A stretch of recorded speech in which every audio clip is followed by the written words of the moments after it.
At dito sa ating latest satellite images, makikita natin na Intertropical Convergence Zone or ITCZ ang nakakaapekto, partikular na sa may Southern Luzon, Visayas at sa may Mindanao. Kaya makikita ninyo halos may mga cloud clusters dito sa may Southern Luzon at maging dito rin sa may labas ng Philippine Area of Responsibility na nasa bahagi nitong axis no tinatawag nating Intertropical Convergence Zone o pagsalubong ng hangin mula sa magkaibang hemispheres ng mundo. At ito ang inaas natin magdadala ng mga pag-ulan, partikular na sa malaking bahagi ng Southern Luzon. So ito yung Mimaropa, Calabarzon, kasama din yung Kamaynilaan. So malaking chance ng mga pag-ulan ngayon sa Metro Manila.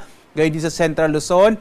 Inaasahan din natin ang mga pag-ulan sa Western Visayas, kasama rin yung Negros Island region at ang lalawigan din ng Siquijor. Sa nalabing bahagi ng ating bansa, sa Mindanao, sa may Northern Luzon, sa Central Visayas at Eastern Visayas, mga isolated rain showers and thunderstorms naman ang mararanasan. Sa ngayon nga, wala pa naman tayong minomonitor na low pressure area, bagamat may mga cloud clusters tayo ngayon na tinitingnan, pero wala pa rin tayong bagyo sa loob at labas ng Philippine Area of Responsibility.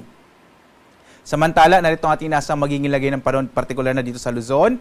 Makikita natin na malaki ang tsansa ng mga pag-ulan at maulap na kalangitan, partikular na sa bahagi ng Calabarzon, Mimaropa, Bicol Region, gayon din sa Metro Manila at sa Central Luzon. Dulot yan ng Intertropical Convergence Zone or ITCZ kung saan nga nakakaapekto itong axis niya, partikular na dito sa may Southern Luzon, sa Visayas at sa Mindanao. Samantala, sa may Northern Luzon, partikular na sa Ilocos Region, Cordillera at Cagayan Valley Region, inasa natin ang mga isolated rain showers and thunderstorms. Posibleng medyo mainit pa rin yung panahon, partikular na sa may Northern Luzon sa tanghali. Agwat nga ng temperatura natin sa Lawag na sa 24 to 33 degrees Celsius. Sa Tuguegarao hanggang 35 degrees Celsius. Sa Baguio naman, 70 to 24 degrees Celsius. Sa Kamaynilaan, nasa 25 to 32 degrees Celsius. Sa Tagaytay naman, 23 to 31 degrees Celsius. Habang sa Legazpi, 25 to 32 degrees Celsius.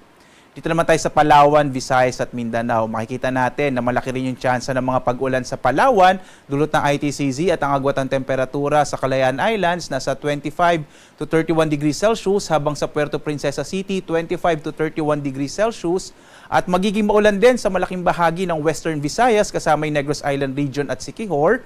At sa nalalabing bahagi naman ng Kabisayaan, ang Central Visayas at Eastern Visayas, mga isolated rain showers and thunderstorms ang maaaring maranasan sa araw na ito. Agwat ang temperatura sa Iloilo, 24 to 31 degrees Celsius. Sa Cebu naman, 25 to 32 degrees Celsius. Sa Tacloban, nasa 25 to 32 degrees Celsius.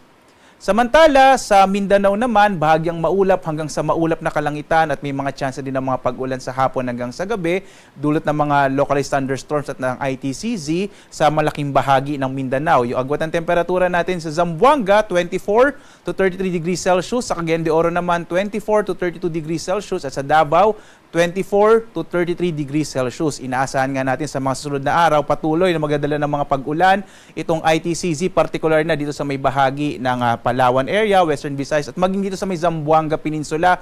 Posibleng malaki din yung tsansa ng mga pag-ulan sa mga susunod na araw.